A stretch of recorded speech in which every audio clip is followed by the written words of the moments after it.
LGBTQ 1-minute news. Let's queer up entertainment. Billie Eilish's alleged stalker dies in train accident.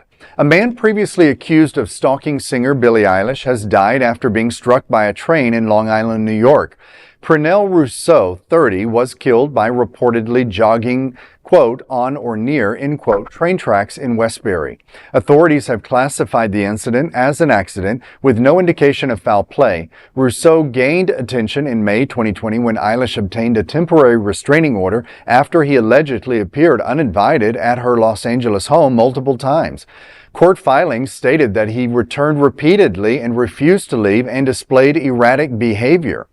Well, mental health challenges are real. We see it in every community. This is another perfect example of somebody who's definitely challenged. He clearly was challenged.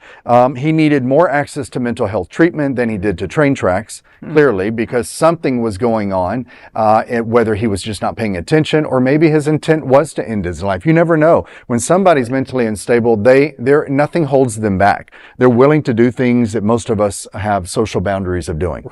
So this gentleman definitely needed some support and attention. Feel bad for him. But yeah, any thoughts? No, I agree with you. I mean, he obviously had some mental issues. You know, this case that was brought originally was more than 6 years ago. I think it's when you said 2020.